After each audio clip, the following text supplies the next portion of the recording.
Boa noite a todos. Vamos dar, então, início à nossa aula de hoje, onde o tema, conforme nós avisamos, é o tema do retorno, Techuvá, a cura das nossas angústias. Evidentemente, nós estamos no mês de Slichot, no mês que antecede Rosh Hashanah, Yom Kippur. Então, é oportuno que a gente faça algumas reflexões sobre esta questão que envolve a Teshuvah.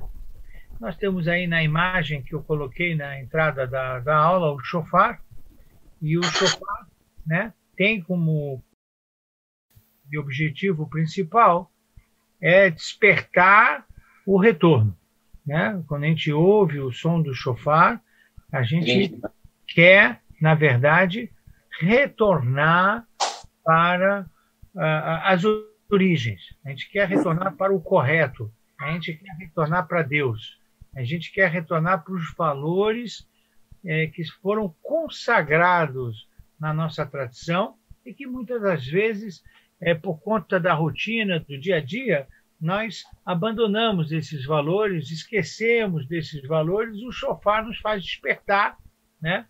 E faz a gente buscar esse retorno. Techuvá vem do verbo lashuv, voltar, retornar.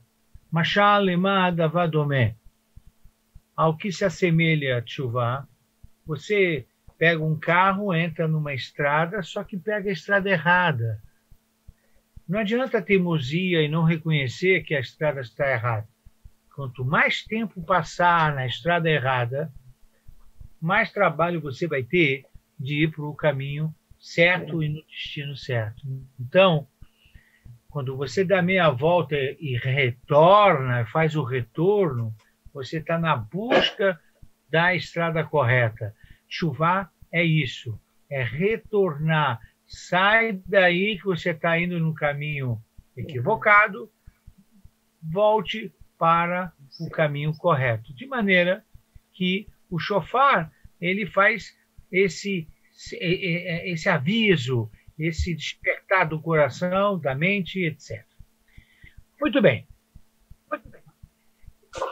Apenas para dizer o que faremos nos próximos encontros. Hoje, nós vamos ficar no módulo 1, onde eu vou analisar a Teshuvá no episódio de Adão e Eva no Éden, no Gan Eden. Depois eu vou analisar Caim e Abel. Depois eu vou analisar Yosef e seus irmãos. Depois eu vou analisar o bezerro de ouro. Depois eu vou analisar os Meraglim, os mensageiros, e Israel, no sentido da terra de Israel. Então, de fato, essa vai ser a aula de hoje. No dia 17, eu vou falar a Teshuvá na época de Yoshua, depois na época de Shimshon, Sansão.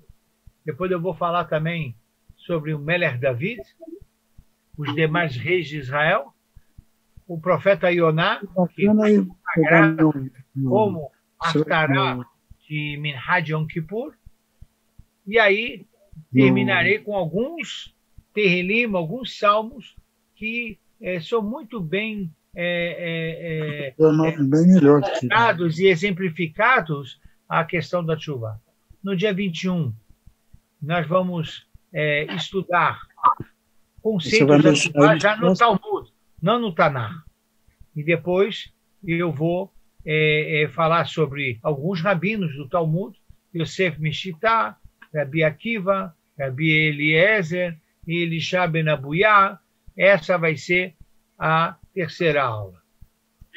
A quarta aula vai ser sobre Rabi Meir, Rabi Shimon bar Yochai, Reish Lakish e Rabi Yohanan, episódios do Talmud envolvendo a Teshuvá. E, por último, eu vou pegar um rabino já do século XX e falaremos sobre Rabi Eliyahu Dessler, níveis de retorno, fases de retorno, retorno por amor, retorno por temor, Techuvá, fazer um resumo dos módulos anteriores e depois falar sobre Tefilá e Teshuvá. Então vamos para a aula de hoje. Para começar, eu queria muito começar dizendo o que diz o rei Davi. O rei Davi diz assim: fazes o homem tornar ao pó e dizeis arrependei-vos, ó filho do homem. Peguei a tradução como está na Bíblia.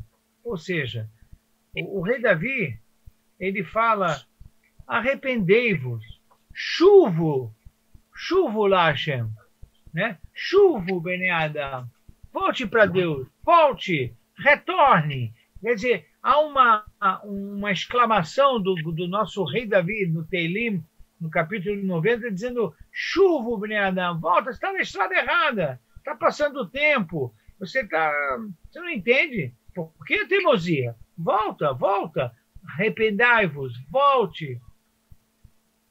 E é importante dizer o seguinte: o homem não nasce pronto, nem na sua autonomia dos movimentos físicos.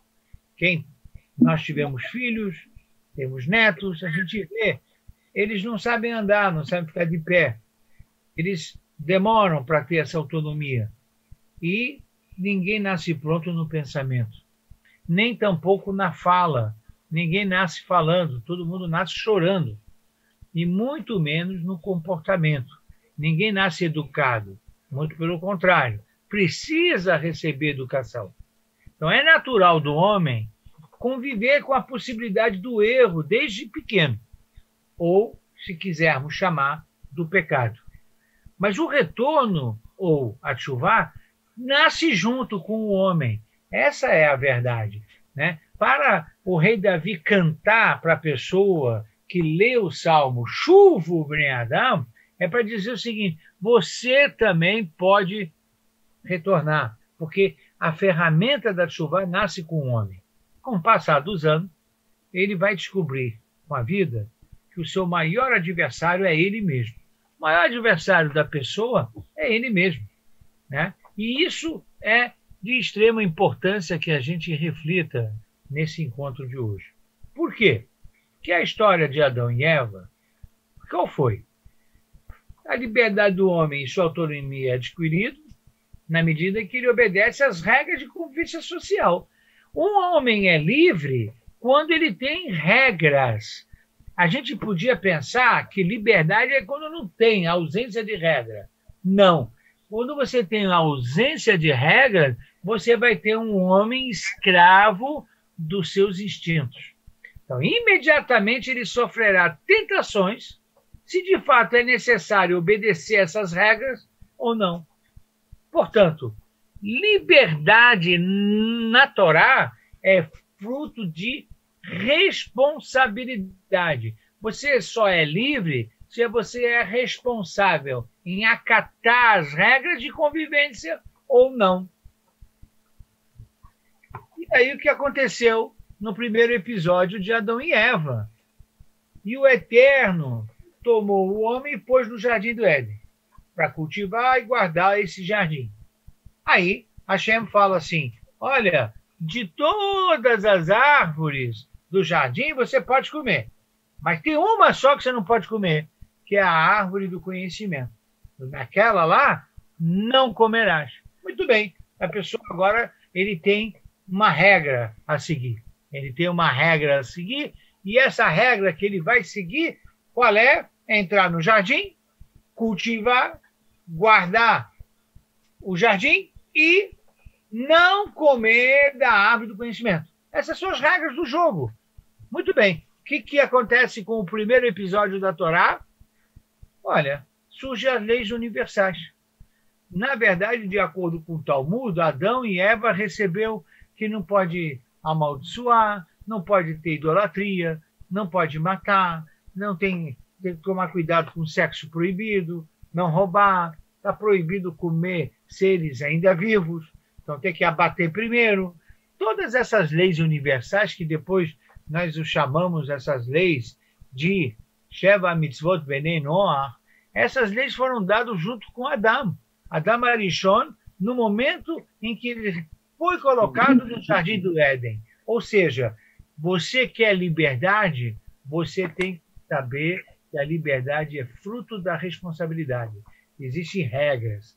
A liberdade é medida como você lida com regras. Muito bem. Aí, a criação do homem. Isso dói. Deus é o rei do universo. Pega. E os homens são o seu súdito. Muito bem. As leis são a base da humanidade e da cultura. E o que aconteceu? Vem a serpente. Aí, o Nahash vai lá falar com Rava. Rava, ou Eva, é a representante da humanidade perante essa lei. Qual era a lei? Guardar o Jardim do Éden, cultivar o Jardim do Éden, as leis universais que agora coloquei, e não podia comer da árvore do conhecimento. Deus permite quase tudo para viver. A Torá fala de todas as árvores do jardim, pode comer, mas da árvore do conhecimento não pode comer. Mas o que a Eva passa adiante? Do fruto dessa árvore pode comer, mas daquela não pode comer, nem mesmo tocar. Percebem? É muito sutil, mas a interpretação do texto ela é impressionante. Deus fala de todas as árvores você pode comer, só daquela não pode comer. Eva fala, dessa árvore pode comer, mas daquela não pode comer. Se vocês prestarem bem atenção no texto da Torá, aqui a gente extrai a primeira reflexão importante que nós temos. A mulher transforma a lei em algo pesado, como se fosse, essa árvore pode, aquela não pode. Metade das árvores estão proibidas. E depois ela fala, não pode nem tocar. Mas onde Deus proibiu tocar? A ação da serpente, no simbolismo da acomodação do ser, do vício do ser humano, é transformar a lei em algo pesado. Nós repulsamos a lei, não queremos a lei, achamos que a lei está pesada, e aí começamos a falar, imagina, metade das árvores não pode comer, só posso comer metade. Não é verdade. A Torá falou, todas as árvores você pode comer, só aquela não pode comer. Essa transformação de tornar a regra do jogo pesada é uma atuação da serpente, metafórico, e é uma atuação do que nós chamamos, né, do instinto da pessoa. A pessoa, em geral, ela quer rechaçar, né, a responsabilidade perante a lei. Por isso, nós falamos que o quê? Exagera para tornar a obediência ou o ser religioso um fardo. Quantas pessoas, na minha convivência comunitária, falam, não, para cumprir o judaísmo é muito difícil, metade das árvores estão proibidas. Não é verdade, é só aquela que estava proibida. A proibição é aquela. Não, transformamos quase numa coisa impossível e ainda acrescentamos mais coisas. Não pode nem tocar, não pode nem... O quê? Ser religioso? Não, parece uma coisa do outro mundo. História primeira da Torá. As proibições judaicas são mínimas, mas a transformamos em quantidade. É praticamente impossível obedecer a Deus.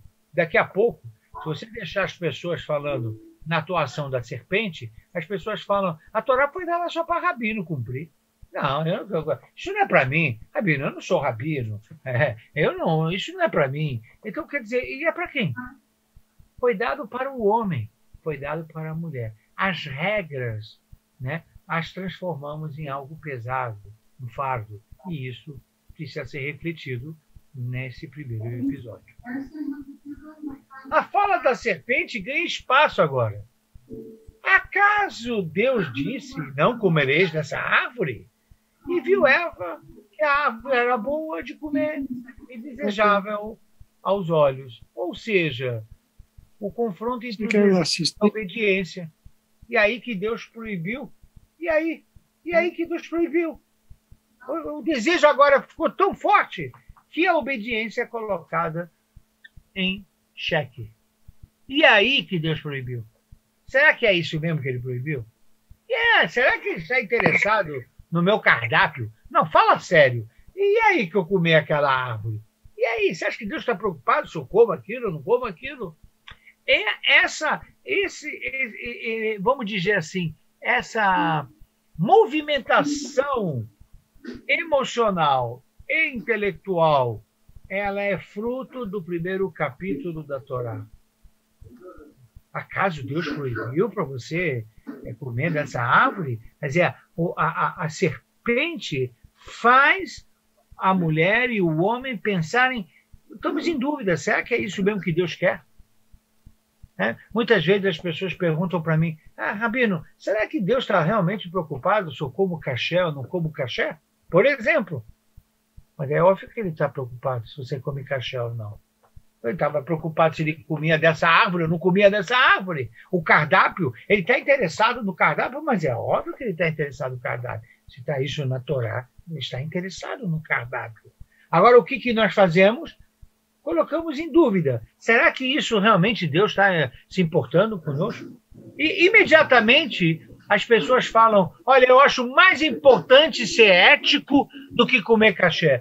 Eu não sei atribuir o que é mais importante, menos importante, mas é tão importante ser ético como comer caché. Ou seja, o primeiro capítulo da Torá, ele deixa claro que o que vale aqui são as regras. E aqui existe um jogo do homem perante as regras. O que era uma árvore somente que não podia comer, se transformou, metade das árvores não pode comer. Deus proíbe comer, e aí parece que já não pode nem tocar. E aí começamos com aquela ilusão que ser obediente à Torá é uma coisa do outro mundo, é um fardo, uma coisa difícil. Então, capítulo 1 da Torá. E aí a história se deu com Eva. E aí o capítulo pergunta, onde estava Adão durante o diálogo da serpente com Eva? Onde ela estava? Aí nossos sábios disseram, dormindo. E por que ele estava dormindo? Ele estava cansado. Teve um dia exaustivo de trabalho. Midrash, Bereshit Rabbah, 19.3. Também, nessas 2 semanas, praticamente, que estamos antecedendo a Rosh Hashanah, a gente tem na Selichot, a gente canta, né? Na liturgia Sfaradi, a gente canta Ben Adam Alecha Nidam Unkera Betacha Nusim. Quer dizer, nós estamos dormindo. Nós estamos dormindo. Mas por que estamos dormindo? Porque estamos cansados. Mas por que você está cansado? Porque tinha um dia exaustivo de trabalho. O Adão, lá no primeiro capítulo da Torá, também estava cansado. Aliás, ele foi cultivar o Jardim do Éden, ele foi guardar o Jardim do Éden. Ele estava extremamente cansado. E aí, reflexões do primeiro capítulo ainda. Enquanto o homem trabalha, não há espaço para a serpente. A serpente não achou o homem para picar ele com tentações, despertar desejos. Quem trabalha muito fica ausente da casa, por outro lado, e permite a entrada de serpente. Fica cansado e dorme no ponto. Essas são reflexões. Adão ouviu Deus. A Eva ouviu de Adão. Será que a transmissão dos valores em família está sólida? Adão soube transmitir? Eva soube sustentar os valores aprendidos? Olha quantas questões são levantadas no primeiro capítulo da Torá. Então, eu convido vocês, de fato, para pensarem nisso. Né? Nós trabalhamos muito, e com razão devemos trabalhar muito, porque, afinal de contas, precisamos sustentar a família, precisamos educar os filhos, precisamos dar conforto, mas será que a dosagem do tempo não faz a gente ficar cansado e aí a responsabilidade que nós temos fica a dever? E as serpentes metafóricas penetram e exploram o nosso cansaço. Então, essa é a questão que precisa ser pensada nesse capítulo. Então, a pergunta que fica agora é se Adão e Eva fizeram teshuvá. As reflexões do primeiro capítulo fizemos. Agora, vamos lá.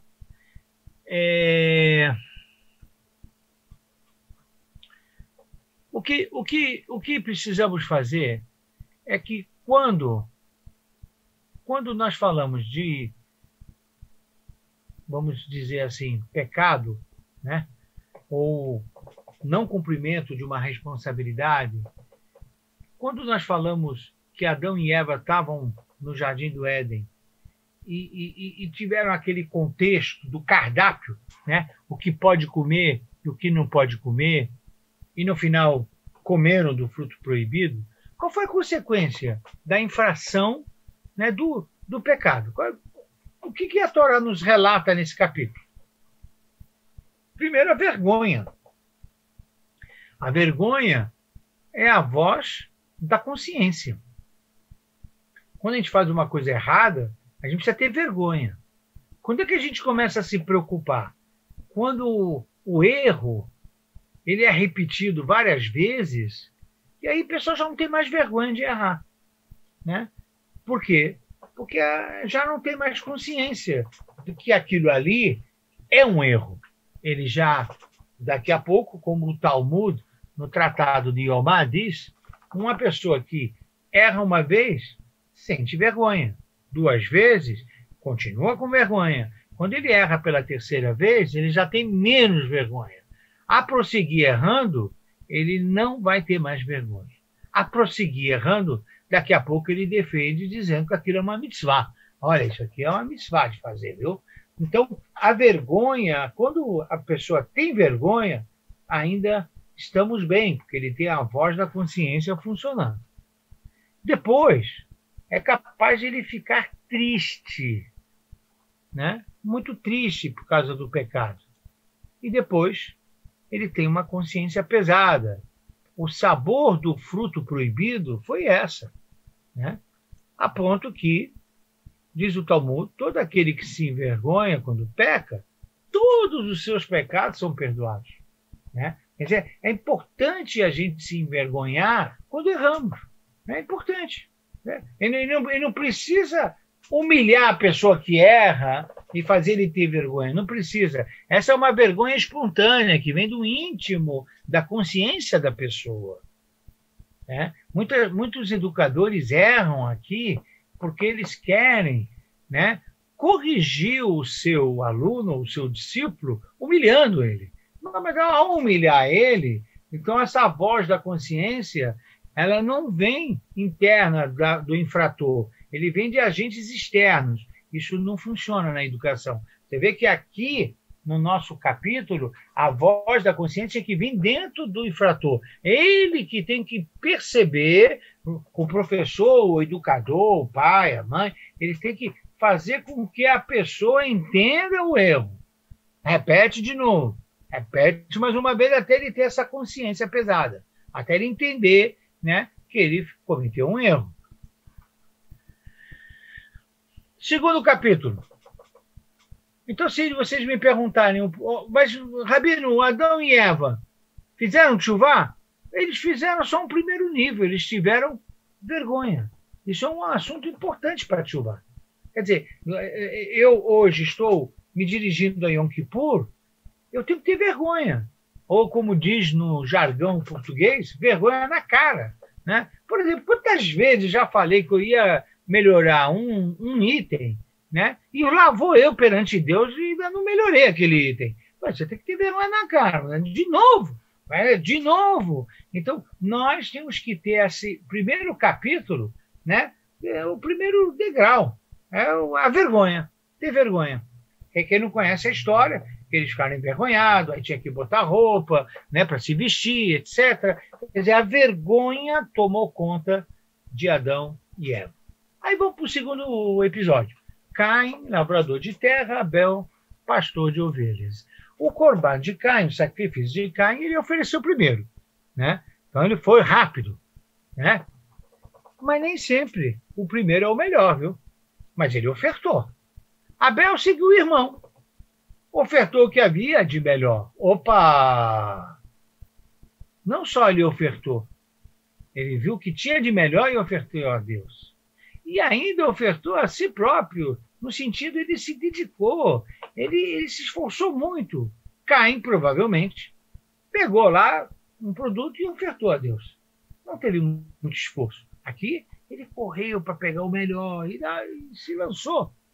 A oferta de Abel foi aceita por Deus e a de Caim não foi aceita. E aí, o que acontece? Reação de Caim ao ver que o seu sacrifício não foi aceito.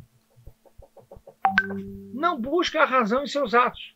Mas por que não foi aceito? Deixa eu ver o que eu fiz, o que eu dei, como eu dei, aonde eu dei. Não, ele não faz essa razão. Sabe o que ele faz? Ele fica triste com raiva do seu irmão. Quer dizer, o insucesso dele tem um endereço, não ele mesmo, o que está do lado dele, o seu irmão. Como ele, irmão, teve o seu sacrifício aceito e o meu, não. A tristeza não é pelo seu insucesso, a tristeza já é pelo sucesso do outro. Aí temos um problema sério. Depois, se ofertamos ao rei e ele recusa, o que devemos pensar? Por que Deus recusou? E não porque o outro foi aceito? Adão responsabiliza terceiros, lembra? Na história de Adão, né? Quando Deus chama Adão, escuta aí, você comeu do cardápio proibido? Também a Eva, né? Que você me deu, a mulher que me trouxe, não sabia. Aí chama a Eva, aí Eva fala, não, mas é serpente. Eu sempre responsabilizo o outro. Parece que esse assunto repete-se, que o Caim diz, olha, eu estou assim por causa dele, né? Não é por causa dele mesmo, e sim do irmão. As pessoas, quando veem um insucesso, precisam fazer uma auto-introspecção para ver o que ele está falhando e não o que o outro está falhando. Muito bem. Caim responsabiliza o sucesso do seu irmão pelo seu insucesso. E assim caminhamos o segundo capítulo da história da Torá. Caim é a ovelha da Damá. Abel, o roe tzon. Ovelha da Damá é um agricultor. Abel é um pastor de ovelha. Como Caim foi Noá. E como Abel foi Abrão, Isaac e Jacó, pastores de ovelha. E o Midrash revela os motivos para o conflito de Caim com seu irmão Abel. Há quem diz que eles brigaram, não só porque um sacrifício foi aceito e outro não foi aceito, e sim porque, na verdade, havia um problema, haviam dois filhos, um mundo belo e divisão do mundo, divisão de riquezas. Como vamos dividir? Então, o Midrash conta que a produção agrícola ficaria toda com Caim, já que ele é agricultor, mas a pecuária seria toda, né, do Abel. Aí o Caim sugeriu, mas como? Você está com pasta no campo que eu planto. Não, então peraí, então a pecuária também é minha. E aí começaram a brigar, a discutir se estava justo, não estava justo, etc. Há quem diz que Caim e Abel brigaram por mulher, com quem casar. E há quem diz que era um motivo religioso, em que setor do território do mundo ia ser construído o grande templo. Veja, os conflitos nascem na história por N razões, ou por razões amorosas, razões econômicas, razões religiosas. Então, o segundo capítulo desperta em nós, na Teshuvah, que não existe motivos para um eliminar o outro, né? E todos os motivos que se produziram na literatura do Midrash era justamente para nos alertar, para não errarmos como eles erraram no passado. E a reação de Caim? Caim irou-se muito e decaiu-lhe o semblante. Dois comportamentos a serem estudados. A raiva, irou-se, e decaiu-lhe o semblante. A depressão, quando ele viu que a oferenda dele não foi aceita. Raiva. Por que as pessoas têm raiva? Por porque é um orgulho. Não aceita outro resultado, tem que ser como ele quer. A outra, porque a depressão? Aí já é a baixa autoestima. Ele é incapaz de lidar com uma frustração, incapaz de lidar com essa reação que a oferta dele não foi aceita. Mas não foi aceita por quê? Pense como você fez isso.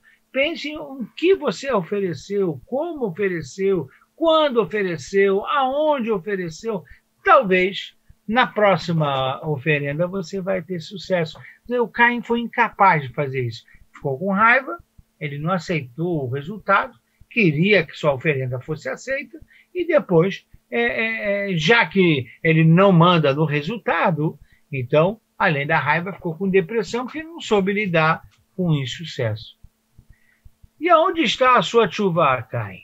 E o Eterno disse a Caim: por que tiraste? Porque você está nervoso, cara.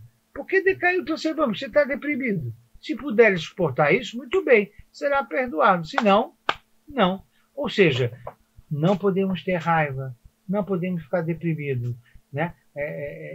Raiva e depressão são portas que fecham a oportunidade da chuva, do retorno. Uma pessoa que quer retornar, com raiva ele não retorna. E com depressão, muito menos.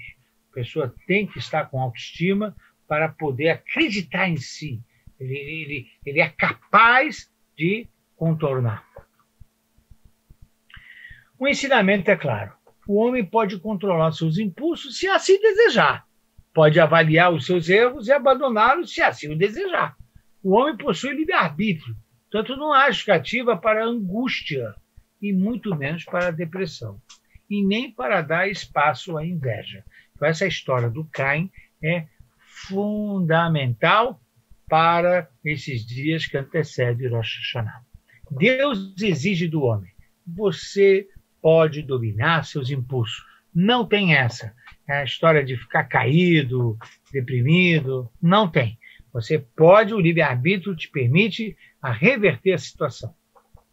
Tudo está na mão de Deus, fora o temor a Deus. Como se diz no Talmud, na Masechet Brachot, Akol Beidei Shamayim, Chutz Mirat Shamayim. Vejam o nosso comportamento. Riqueza, sabedoria, poder, beleza, tudo isso, riqueza, sabedoria, poder, beleza, lutamos por ela, mas na verdade, Akol Beidei Shamayim.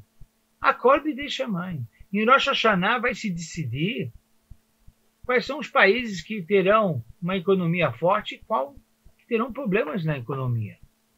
E nós estamos lutando, mas nós temos que rezar para Deus, né? Porque a gente vai falar numa das aulas sobre rezar e tchuvá, né?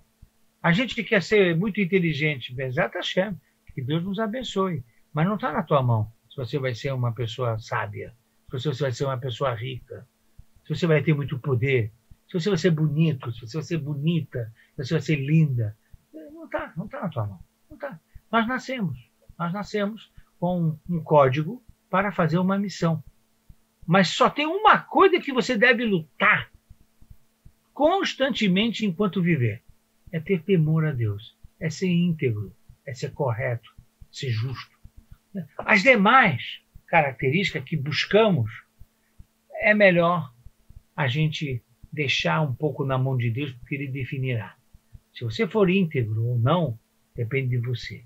Se você for correto ou não, depende de você. Se você for bonito ou não, não sei. Né? O tempo vai passar, a gente vai vendo as pessoas e as pessoas... Não adianta brigar com a natureza. Então, essas questões precisam ficar claras para não gerar angústia, porque as pessoas querem lutar contra determinadas coisas que estão na mão de Deus. O que eu aconselho? Quem não quer ser rico? Todo mundo. Quem não quer ser sábio? Vamos dizer, todo mundo. Quem não quer ter poder? Todo mundo. Quem não quer ser belo, bonito? Né? Todo mundo. Então vamos rezar para Deus. Vamos rezar para Deus porque isso está na mão dele. Né? A gente, Rosh Hashanah, nós vamos rezar para ser inscrito no livro da vida, no livro da Parnassá, do sustento. Então tudo isso, vamos rezar, vamos pedir. E vamos trabalhar pela ética. Vamos trabalhar para ser correto. Eu poderia resumir os 2 primeiros capítulos, então, da Torá. Os 2 primeiros capítulos, quando Adão e Eva falham no cardápio que Deus dá, o que pode comer, o que não pode comer, como mitzvot relacionadas entre o homem e Deus. Responsabilidade do homem para com Deus.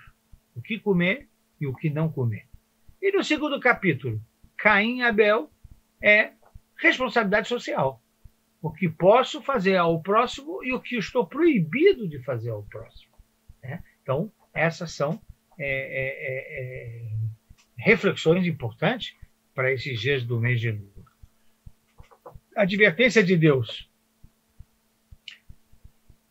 chama o Caim, cobra a responsabilidade dele. Onde está Abel, teu irmão? Resposta de Caim: não sei.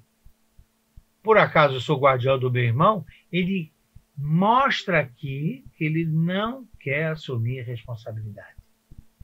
Você é guardião do seu irmão, sim. Eu sou guardião do meu irmão, você é guardião do seu irmão, da sua irmã. Que história é essa? Nós não temos responsabilidade para com o outro? Vejamos a pandemia que nós nos encontramos. Eu sou responsável de botar a máscara para evitar não só que eu pegue a doença, é para que, se eu for um assintomático, eu não transmitir a doença. Eu sou responsável em colaborar com as orientações da ciência. Mas cadê a tua máscara? Eu não sei, por acaso eu tenho que agora ficar andando de máscara para qualquer lado? É o comportamento do Caim, né? Ele sai da responsabilidade social. Isso não pode. Isso não pode. Essa é uma reflexão do segundo capítulo. E no episódio de Adão e Eva, a advertência de Deus foi: ei, onde você está? E a resposta de Adão: me escondi, estou com vergonha. Me escondi. Né? Nós nos escondemos de Deus. Nós nos escondemos de Deus. Né? Deus deu algumas coisas para a gente fazer, e a gente pegou essas coisas e botou no armário. Verdade? Botamos no armário. Tem uma série de pedidos de Deus para que a gente faça. Pegamos elas, todos esses pedidos, e botamos no Arona Kodesh, lá na sinagoga.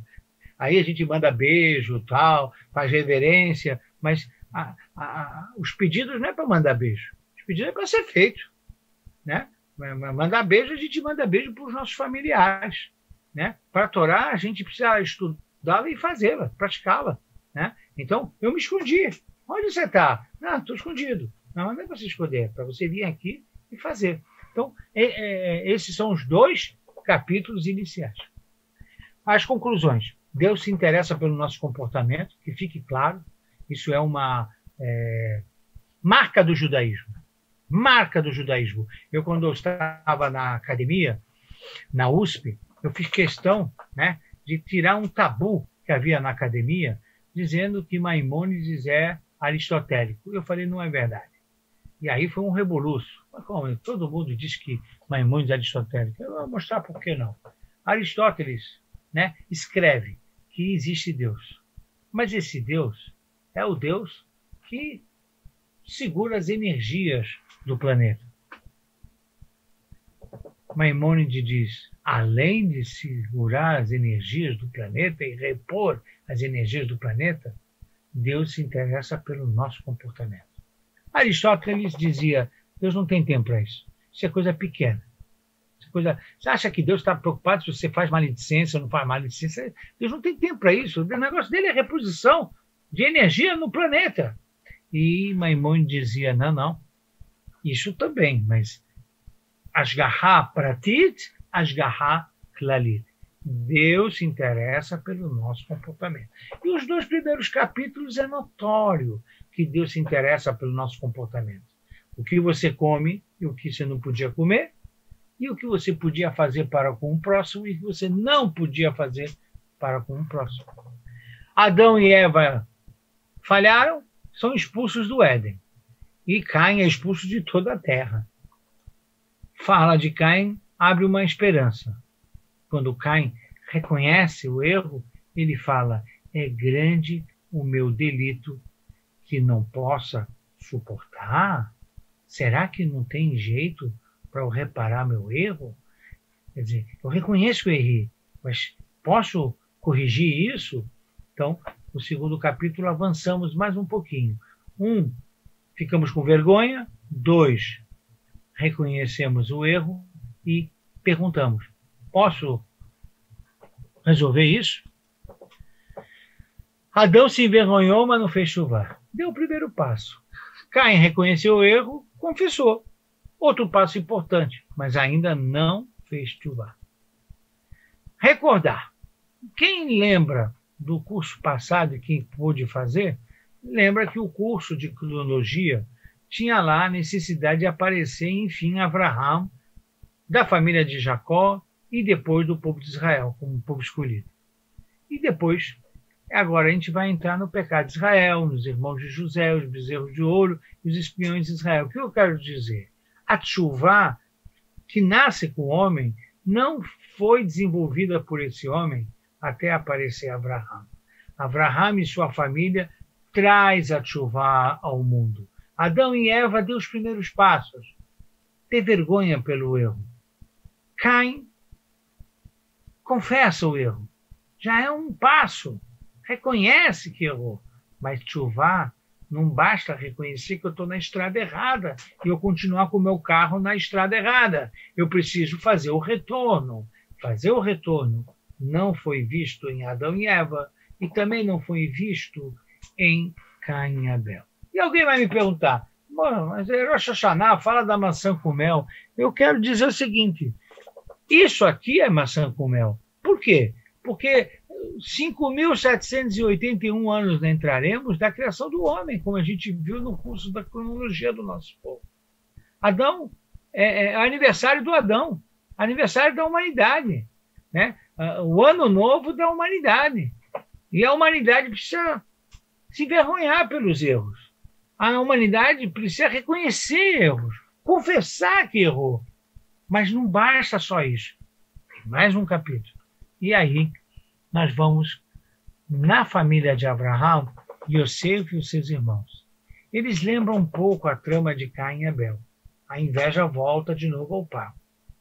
E aí a gente aprende que inveja, todas aquelas histórias dos primeiros capítulos acontecem nas nossas casas.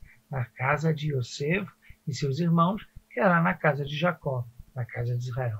Israel não possui imunidade dos vícios e impulsos do homem. Tudo que acontece lá fora na novela, né, de qualquer canal, pode acontecer nas famílias de Israel. Os pecados de Israel, os irmãos de José, o bezerro de ouro e os espiões de Israel vão reforçar esta ideia. Hataim elu pogim be'am Israel, betorat Israel, ou be'eretz Israel. Quando a gente fala de um pecado, o pecado atinge o povo judeu, porque o pecado de irmãos de José vai ser um pecado que atinge o povo judeu. O bezerro de ouro, que a gente vai estudar agora, atinge a Torá, porque a Torá fala uma coisa e o povo faz contra. E os espiões atingem a terra de Israel. Então, existe agora uma sofisticação no olhar dos episódios da Torá, porque aqui nós vamos ver como cada pecado atinge endereços diferentes. Existem pecados que atingem o povo, a família, existem pecados que atingem a Torá e existem pecados que atingem a nacionalidade, a relação com a terra de Israel. Yosef e seus irmãos, lembra um pouco, né, já um episódio entre Jacó e Esaú. No passado, Esaú expressou: chegarão os dias de luto do meu pai e vou matar meu irmão Jacó. No presente, disseram os irmãos de Yosef: e agora vamos matá-lo e jogá-lo num dos poços.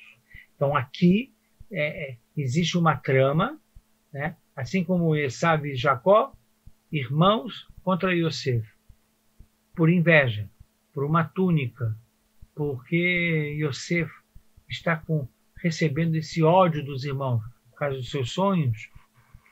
Todo mundo conhece a história, mas é justamente nesse episódio que encontramos tchuvá completa pela primeira vez na Torá.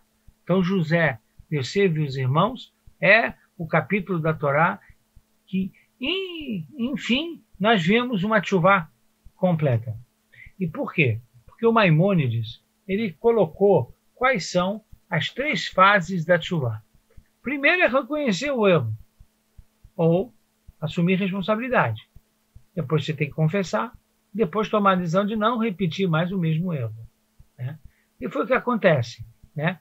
Quando você fala reconhecer o erro, assumir a responsabilidade, confessar, tomar a decisão de não repetir mais o mesmo erro, então a gente vê isso se construindo na história de José e seus irmãos. Por quê? Os irmãos disseram, cada um disse ao seu irmão, de certo somos culpados por nosso irmão, pois vimos a angústia de sua alma. Olha, tem o reconhecimento do erro, quando eles foram lá aprisionados pelo vice-rei que não sabiam que era o próprio irmão, quando mandaram trazer o irmão menor, Beniamim, quando foi colocado, escondido a taça do rei ali na mochila do Beniamim, e quando o vice-rei pede para somente o bandido, né, o ladrão, pagar a conta e não precisa todos os irmãos lá. Tudo isso, quando vai acontecendo, os irmãos falam, meu Deus, de certo, somos culpados pelo aquele nosso primeiro irmão, porque vimos a vida da alma, não fizemos nada e agora estamos pagando o preço daquele erro lá de trás, que queríamos matar ele, vendemos ele, etc. A trama para trazer o irmão Beniamim, Yosef e Beniamim são filhos de Raquel, supostamente o motivo da inveja dos demais irmãos. Os irmãos achavam que o Yosef ganhou a túnica porque é filho da Raquel, e havia lá uma novela, porque parece que o Jacó gostava muito mais da Raquel.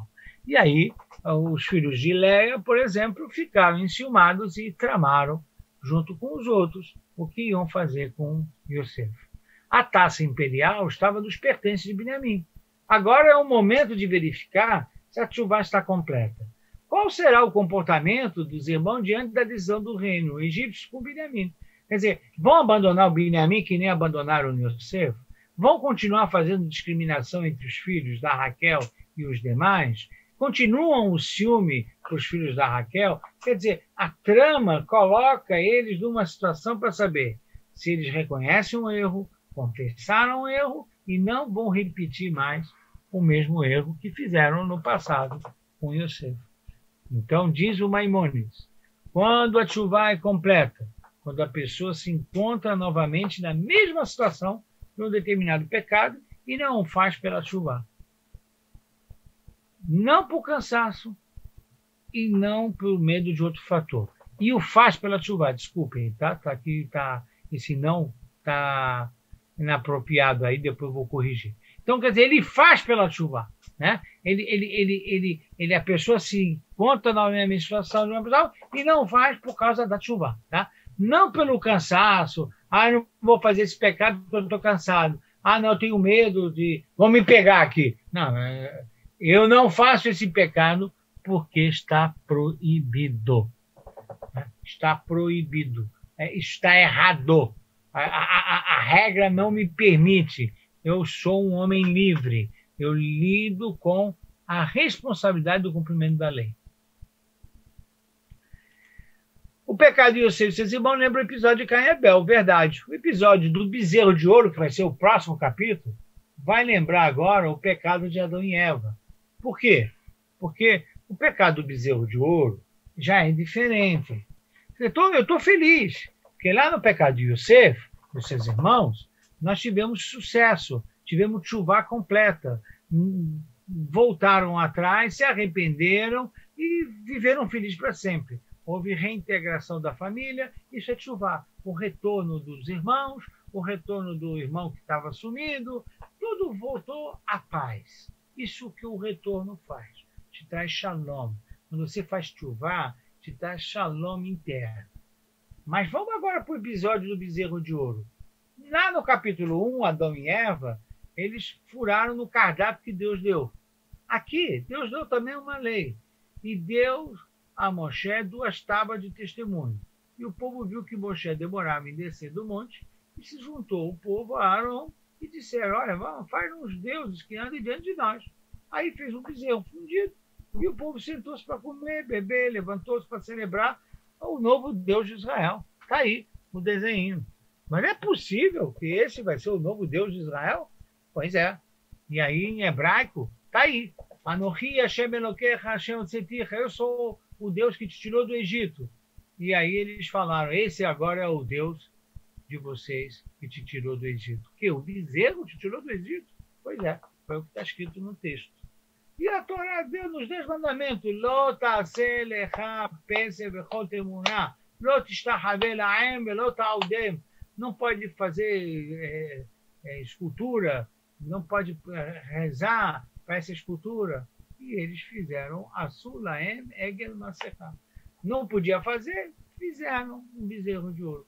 Então houve um afronto perante, né, os 10 mandamentos. O bezerro de ouro, houve um afronto perante os 10 mandamentos. E aí, o pecado está claro. Deus avisa a Moshe e começa a rezar. E aí, qual é o papel do líder? Né? Diz o Talmud que Deus teria dito a Moshe, olha, desce que o teu povo pecou. Desce do seu pedestal. Eu te dei poder, eu te dei luz para o povo. Se eles estão pecando, para que serve ter líder? O líder tem que trabalhar constantemente para não deixar proliferar os pecados na comunidade, no povo. Ele tem que falar, tem que dizer. Mas você está aqui na montanha, né? Aqui em cima, estudando a Torá, e o povo lá fazendo balada em volta do bezerro de ouro. Para que eu preciso de você, então? Você ficar aqui comigo? Não. Eu preciso que você fique lá embaixo para evitar que o povo dance ao lado da balada. E aí, tópicos da reza de Moshe. Moshe começa a rezar, ou seja, um líder tem que rezar, e a aliança com Israel é eterna e condicional. A reza dele se fundamenta nisso. E a gente usa isso muito nas rezas de Rosh Hashanah e na reza de Yom Kippur. O que a gente usa? A gente usa de que nós pedimos a Deus e lembramos a Deus que a aliança do povo escolhido, a aliança com Israel, é eterna e é incondicional. E que ele nos dê um ano bom, um Shana Tová, Shana Metuká. Ah, mas se o povo está no caminho, está no caminho. Ah, não esquece o que o Moshe Rabbeinu rezou. Ele rezou que a aliança com Israel é eterna e é incondicional. Deus usa o termo desça que o teu povo pecou, e Moshe, quando reza, fala, não é meu povo, é teu povo. Então, esse jogo de palavras é função do líder. O líder cuida para educar o seu povo, o líder cuida para rezar pelo seu povo e defender o seu povo. Líder não é promotor do povo, líder é defensor do povo. Né? Já temos muitas promotorias feitas, espalhadas pelo mundo, nossa liderança não precisa ocupar essa função. Muito bem, e aí, a quebra das tábuas. Moshe agiu certo? Ele ficou nervoso? Na verdade, segundo o Midrash, a Torá foi comparada a Ketubá, certidão de casamento. Enquanto não assumimos, não estamos casados. Ao quebrar as tábuas, o pecado de zelo foi feito por um solteiro. Não houve infidelidade.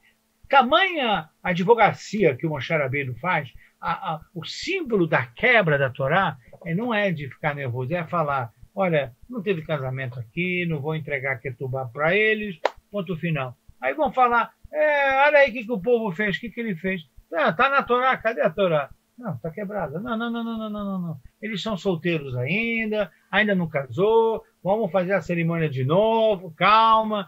Então, essa ação de Moshe Rabbeinu é entendida como que é tarefa do líder, dos professores, dos rabinos. A tarefa é unir, é fazer um casamento entre o povo e Deus.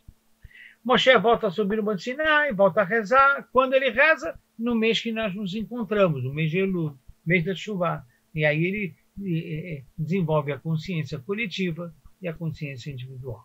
A Torá é a melhor arma para a imunização contra o pecado. Né? Isso ficou claro quando ele fala, eu vou subir de novo para trazer a Torá.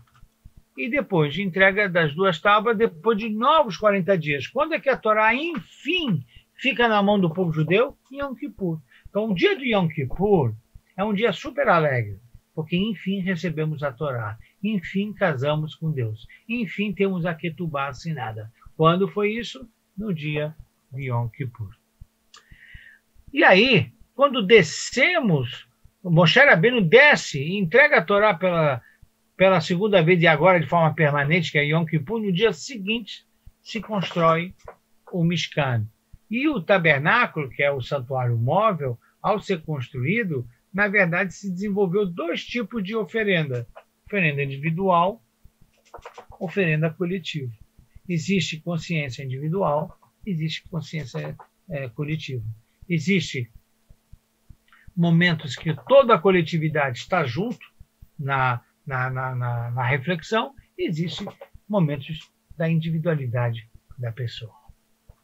Não há ordem cronológica na Torá. Apesar, diz Urashi, apesar da Parashá do Mishkan, do tabernáculo, do santuário, ter sido escrita antes da Parashá do bezerro de ouro, a ordem dos fatos não foi essa. A quebra das tábuas foi em 17 de Tammuz, Moshe reza em Rosh Chodesh Elul, e a segunda tábua foi entregue em Yom Kippur. A mitzvah da construção do Mishkan foi dada no mesmo dia, e a sua construção se iniciou no dia seguinte. Então, quando acaba Yom Kippur, no dia seguinte começamos a construir o tabernáculo, um local de consciência coletiva e consciência individual. Quando a gente se dirige à sinagoga, o que a gente faz? A gente senta na cadeira e pensa. E pensa talvez em situações que não deveríamos pensar, porque não podemos pensar, ou porque estamos dirigindo um carro, ou porque estamos no meio do trabalho, não podemos pensar lá. Não dá. Mas quando entramos na sinagoga, sim. Por isso que eu peço, a pessoa entra na sinagoga, desliga o celular. Desligue o celular. Por quê? Porque você vai levar para a sinagoga assuntos que você, em todos os lugares praticamente, você pode trabalhá-los. Mas na sinagoga tem assuntos que é só na sinagoga que você pode fazer, que é a consciência individual, é a consciência coletiva de todos esses capítulos. O ouro do bezerro agora aparece um ouro no Mishkan. Conceito importante nesse episódio. Quer dizer, o ouro em si não tem problema. A finalidade do ouro é que vamos definir se ele está sendo bem empregado ou não está sendo bem empregado. E por isso, quando Moshe Rabbeinu desce e traz a Torá é chamado de Luchot Brit, tábuas da aliança. E o Mishkan é Mishkan Aidut, tabernáculo ou santuário do testemunho. Quer dizer, ambos andam juntos. O Mishkan nasceu um dia depois que a Torá desceu de novo, que foi em Yom Kippur. Então, por isso que Yom Kippur também é um dia de consciência individual e consciência coletiva.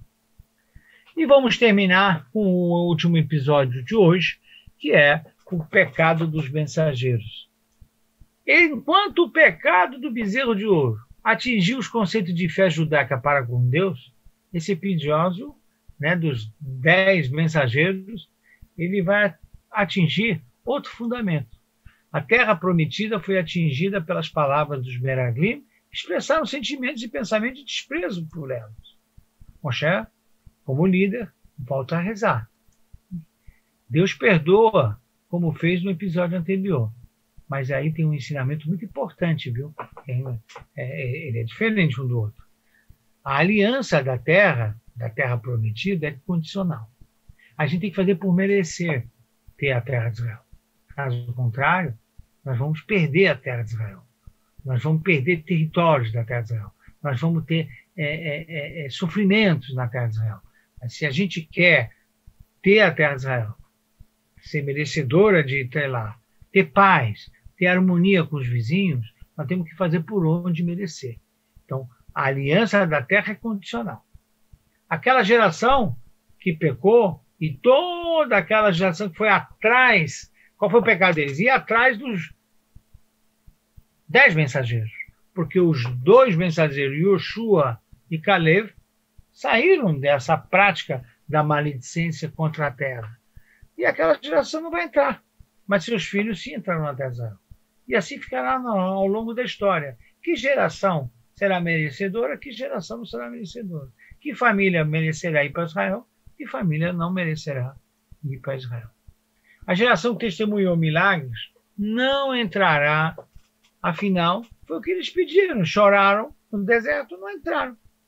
A aliança com Israel permanece inalterada. Este é o povo, esse é o povo escolhido por Deus, incondicional, mas está dentro de Israel ou não, se é merecedor de Israel ou não, é condicional.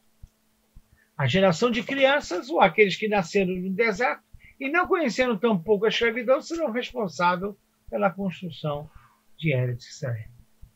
Reflexões sobre a fala de Yoshua e Caleb, a preferência do povo de seguir os 10 mensageiros, a democracia. Às vezes a democracia traz esses resultados, né? 10 falaram contra ir para Israel, 2 falaram a favor de ir para Israel. O povo, democraticamente, elegeu os 10. Muito bem. Ficaram sem ir para Israel. Foi uma decisão democrática. O pecado aqui não é o medo ou a histeria provocado na iminência dos confrontos militares. Não foi esse o pecado do povo, e sim de desconfiança. Eles foram atrás dos 10 e não dos 2, de Yoshua e Caleb. Eles tinham que perguntar, será que toda a saída do Egito não possuía uma finalidade?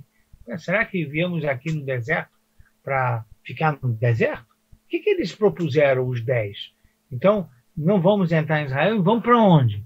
Dizer, falar não, muito bem. E que alternativa você está dando? Então, não pararam para pensar no absurdo que era não seguir com as regras, né? Então, aqui houve uma desobediência, né? De novo, uma desobediência, uma falta de confiança, e aí as consequências, porque aqui o que se atinge é a identidade nacional em relação à terra de Israel. Muito bem, eu quero agradecer. Vimos, então, hoje Adão e Eva, né? O pecado do cardápio, né? É um pecado com Deus, que pode comer o que não pode comer. Vimos Caim e Abel, pecado da responsabilidade social. Depois, vimos que a tchuvá só aparece na família de Abraão, com Yosef e seus irmãos. Volta o episódio da responsabilidade social, mas volta a tchuvá completa, porque na trama do cálice, nas coisas do Binyamin, nós vimos que houve um retratamento total dos episódios que fizeram com José, filho de Raquel, não fizeram mais, porque fizeram tchuvá com Binyamin, também filho de Raquel. Depois nós vimos o pecado do bezerro de ouro, que era um afronto direto às tábuas da lei, aos 2 primeiros mandamentos, e por incrível que pareça, o bezerro de ouro é que produz o Yom Kippur, porque as tábuas foram quebradas, naquela metáfora do Midrash, que aquilo é o certidão de casamento, que não foi assinado, não foi entregue. Porque a certidão de casamento, então o povo judeu estava solteiro. Volta de novo para produzir o texto, o documento, e entregar a Torá em definitivo em Yom Kippur, e em definitivo, no dia seguinte, se constrói o tabernáculo.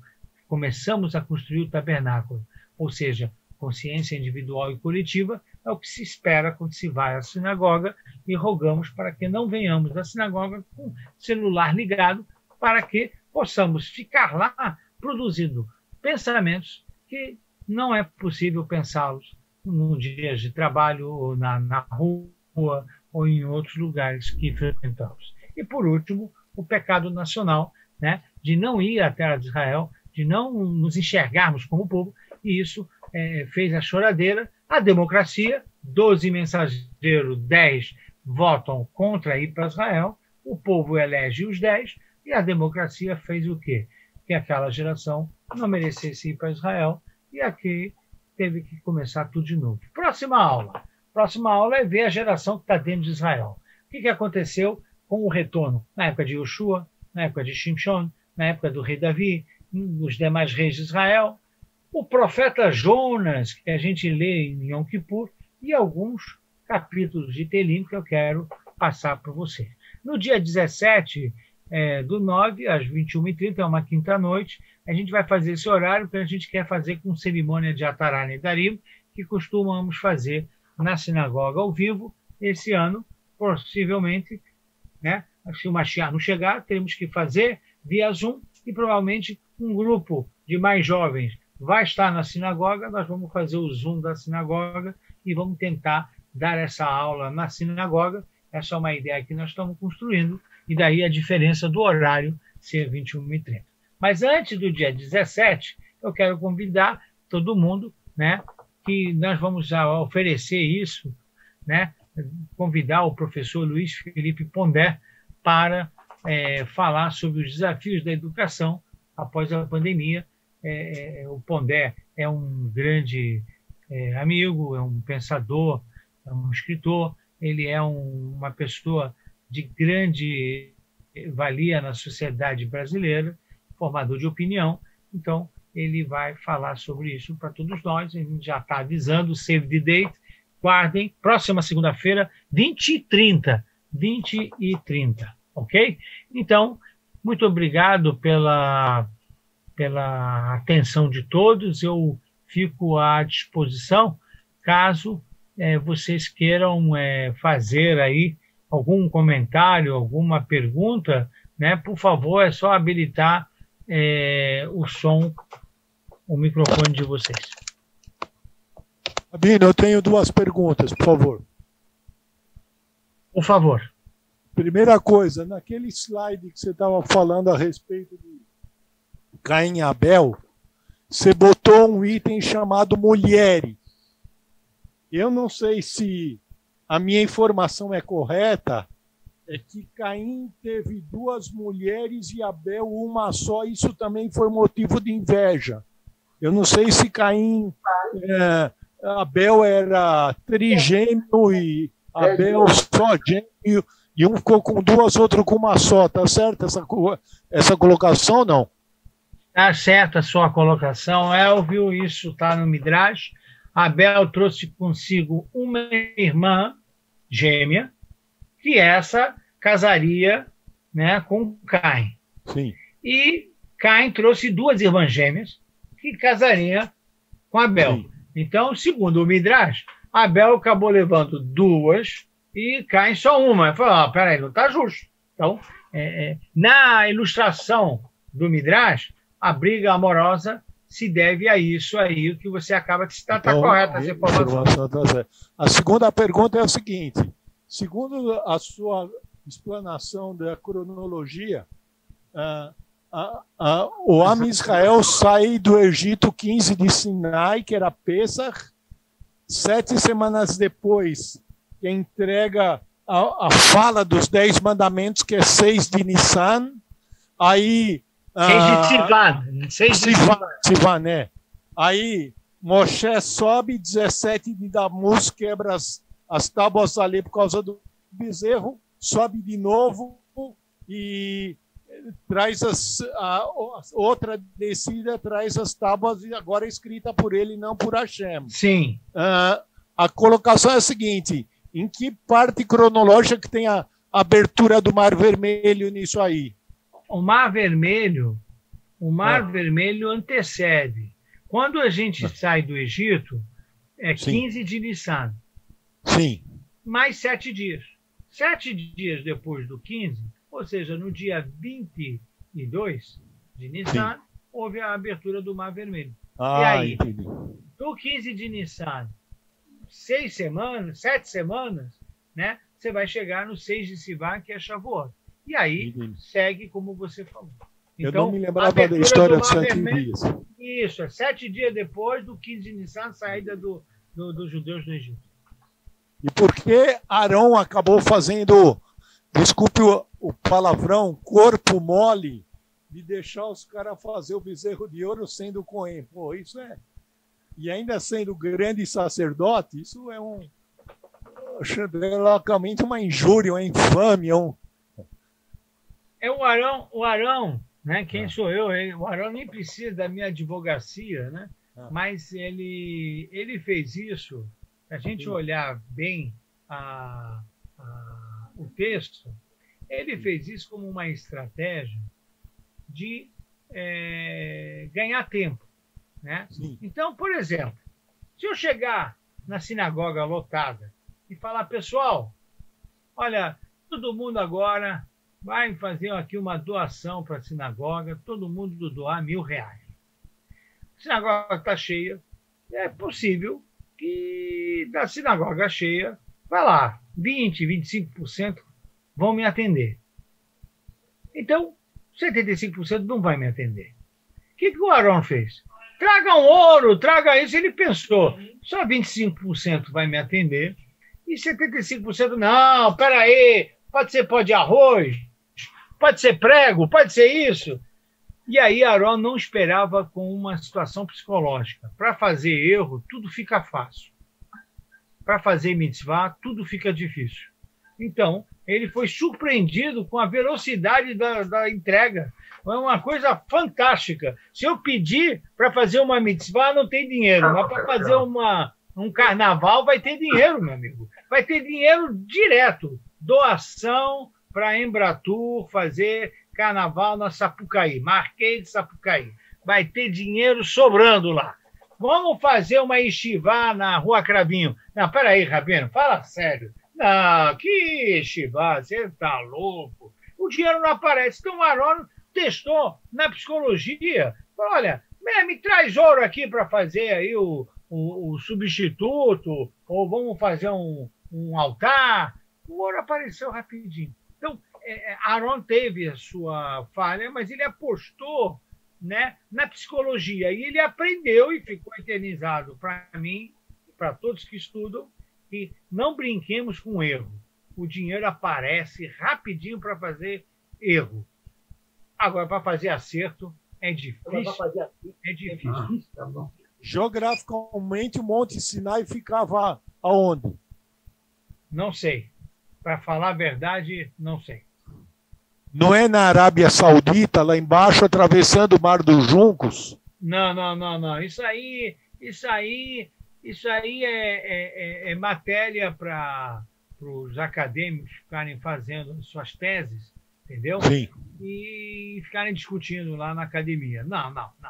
Nossa, eu não sei dizer aonde é, porque o mais importante é onde está, mas não o Monte Sinai, a Torá.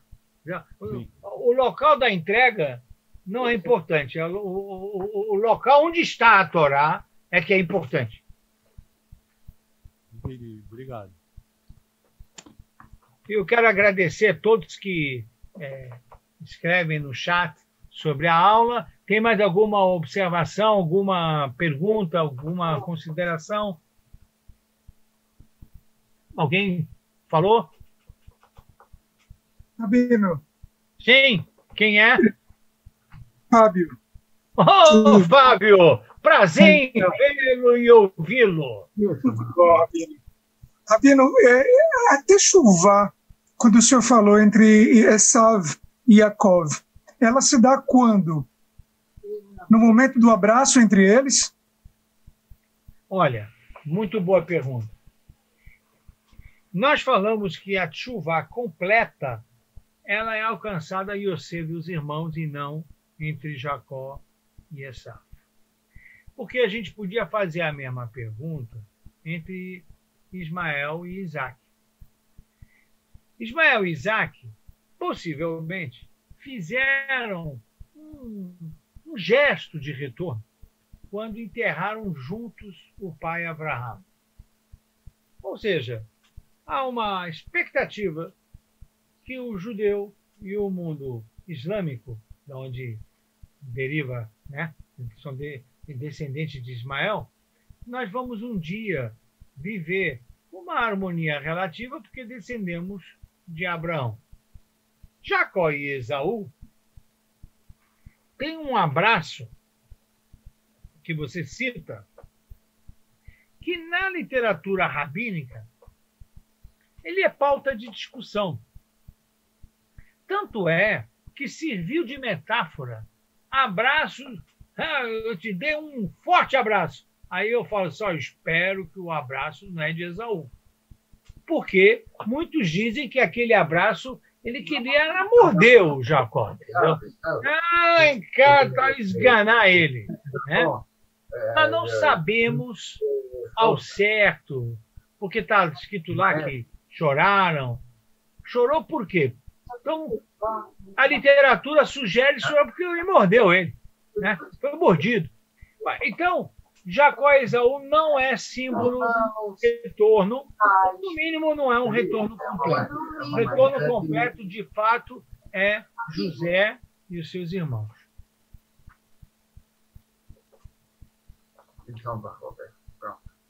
Quem mais?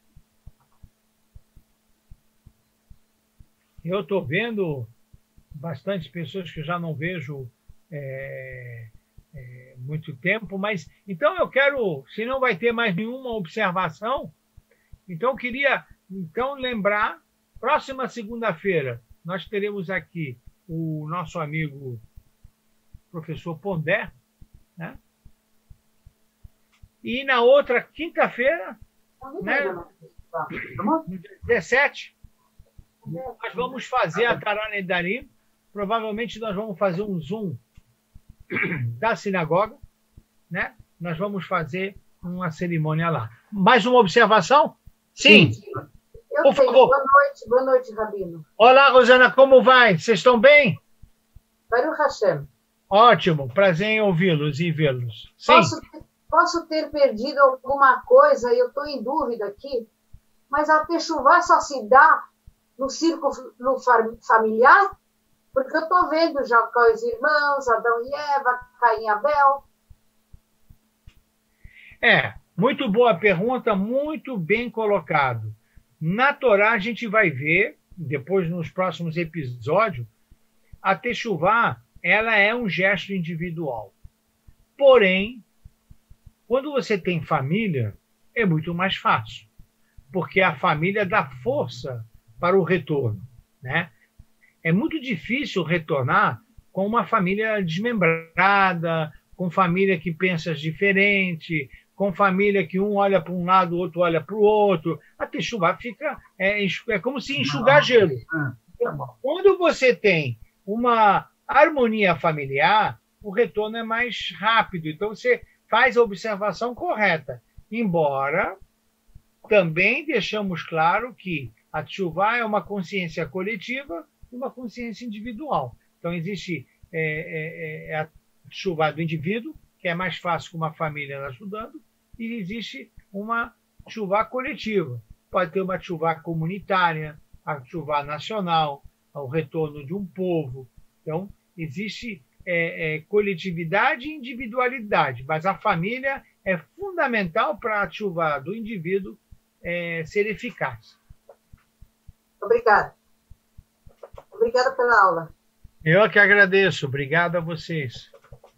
Rabino, a que horas vai ser quinta-feira, dia 17? 9h30. Horário diferente, como a gente... 7h30? 9. 21h30. 21h30. Perfeito. Rabino, posso falar uma coisa, pegando o gancho da última pergunta? Por favor. Marcele, como vai? Tudo bem? Tudo. Eu estou sem a câmera. Não, eu achei bacana a pergunta sobre a Techuvá na família. E assim, eu acho que também é uma coisa que todo mundo tem que se perguntar, porque a maioria dos pecados que foram mencionados, né, tirando do bezerro de ouro, são pecados que ocorreram dentro da família, principalmente. É um irmão que matou outro, são os irmãos que venderam outro, a Eva que também fez o marido tomar a decisão errada. Então, assim, é uma coisa muito forte, né, que a Torá traz. Perfeito. Como a família, muito bem ilustrado, né, pela Marcele, quer dizer, a família, o que é? É um núcleo social, né, onde as pessoas fazem um exercício da sua função. Então, o que acontece? Se dentro da família os erros acontecem, provavelmente isso vai transbordar na sociedade, provavelmente a nação será comprometida. E aí, emprestem isso para o nosso Brasil, emprestem isso para Israel, emprestem isso para outras nações. Quando você tem família fragilizados no erro, você tem uma sociedade fragmentada e você tem uma nação praticamente sem esperança e futuro. Quando é que você tem futuro e esperança numa nação? Quando a família está sólida, né? A família está harmônica. Não existe isso que nós assistimos aqui, os erros cometidos dentro da casa. Agora, imagine várias casas cometendo erros, nós não temos futuro, não temos sociedade, não temos perspectiva de crescimento, não temos. Né? Muito bem. Obrigada. Muito bem. Que mais? Muito bem. Então, eu agradeço a atenção de todos. Então, fiquemos aí. Muito obrigado pelo carinho. Vamos continuar. Semana que vem temos um colega convidado, que é o Pondé, e na quinta faremos toda a organização, né? Nós vamos ir orientando, porque nós precisamos fazer a Tará Nedarim, nós precisamos anular nossas promessas, e nós faremos via Zoom, e vamos fazer algum grupo pequeno presente na sinagoga para proporcionar essa cerimônia ser espalhada via Zoom. Ok? Muito obrigado a todos. Até. Obrigado, Rabino. Boa noite para todos. Obrigada, Rabino. Obrigado. Bruchim Tiula Hashem. Toda.